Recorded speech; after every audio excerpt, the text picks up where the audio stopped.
What is up? Welcome back to Rasqache Art's comic book spoiler reviews, and today we are talking about the hugely anticipated Marvel Netflix series release of The Defenders, featuring none other than the devil of Hell's Kitchen, Daredevil, the unyielding woman, Jessica Jones, the unbreakable man, Luke Cage, and the immortal Iron Fist. No doubt, seasons 1 and 2 of Daredevil were groundbreaking and amazing.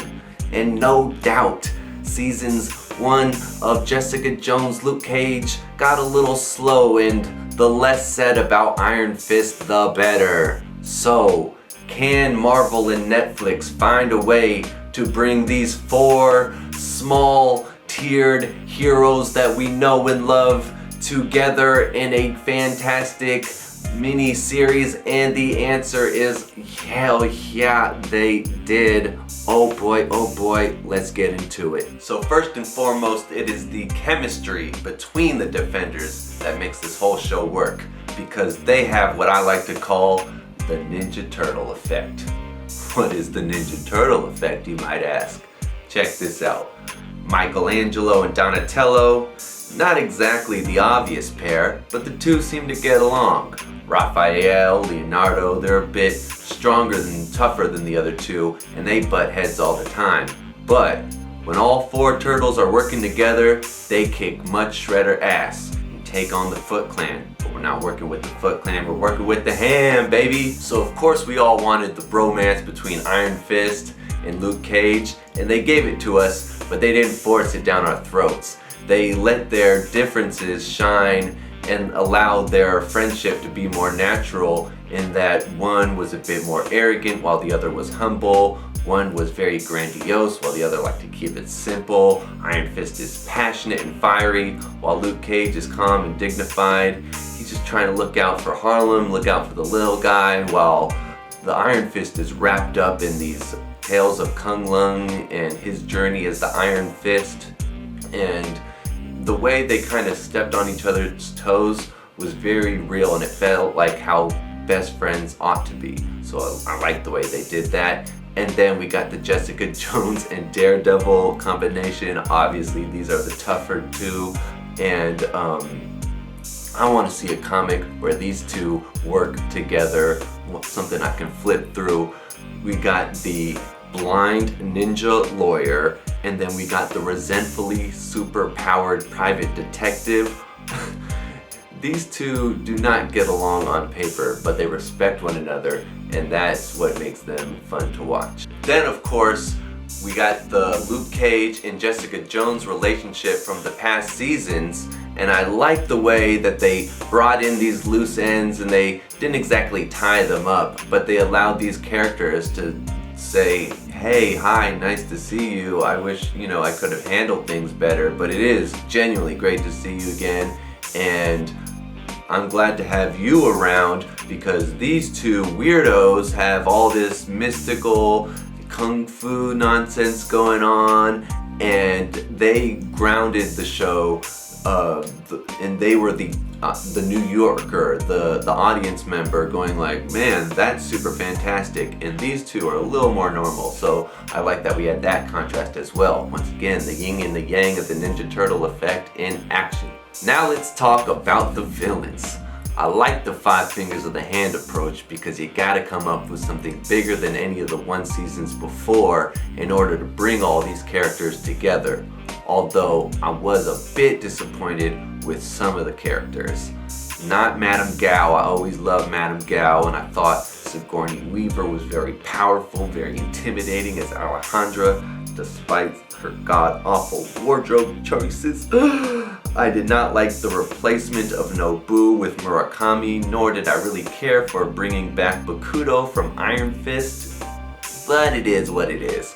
What I really wanted was more Sawande and his Chadwick Boseman impersonation, since they built him up real good, but then as soon as he gets into the mix, they chop his head off.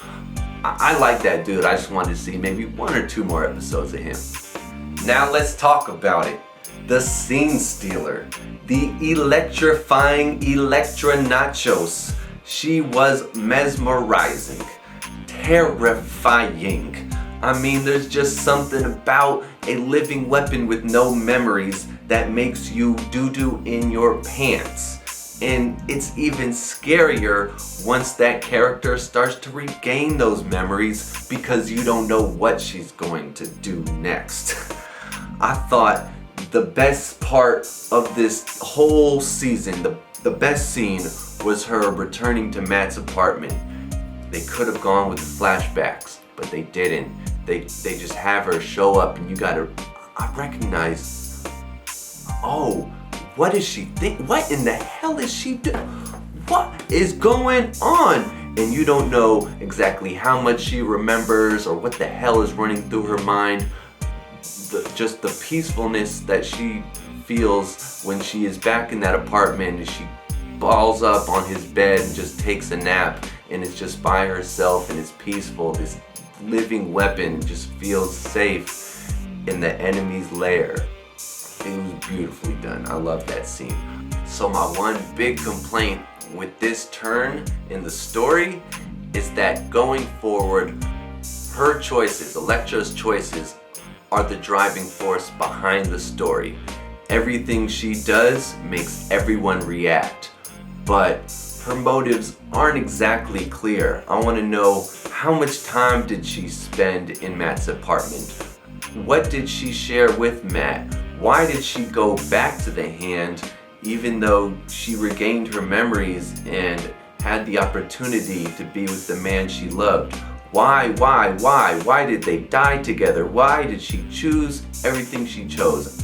The writers severely underestimated the importance of this character and did not depict her decisions clearly. I need to know these motivations. This is important. This gets us sweaty. I also had a couple more minor complaints. Let's start with Misty Knight, who is written just a little too inconsistently. One minute she's letting the heroes do what they want, the other she's trying to lock them up, she's doing favors, then she's not. It was just too 50-50, and one of these sides of her needed to be dominant in order to define the character, because this is a character that audiences do care about, and so we need to know what kind of, decisions she's prone to making. Another one was the subway scene. I love that they had something that was authentically New York. She pulled out the card and you just knew something was about to happen. But then they jumped to an empty subway car, and you know that never happens. I mean, obviously they had to shoot the thing and have the angles and the lighting, but as soon as they showed the empty subway car, I was just like, oh, come on, y'all messed up. Although chugging the beer did save the scene. Another complaint, small as it is, I loved the fight scenes between the Defenders and Elektra. It was very exciting. It was just a thrill to see the four of them against her and her goons with the swords or the guns, whatever it may be. But I never felt like any of the Defenders' lives were at risk, since most of these fights were early on, episodes 2, 3, 4. We don't believe that any of these characters are gonna die the first half. I mean, we had the scare with Daredevil at the end, but that's the end. It's not, the very first time they show down.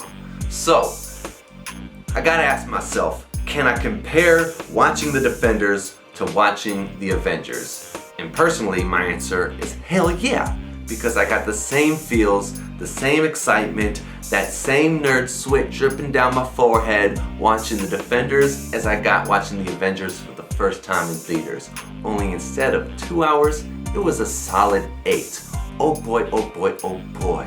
The Defenders season brought 4 story arcs together, and they even brought all their side characters in with them. Colleen, Claire, and Stick are all super clutch. Foggy, Karen, Trish, and Malcolm, even Terry Hogarth, all have solid supporting roles. I like that the fate of New York was at stake rather than the world or the universe or the very fabric of time itself.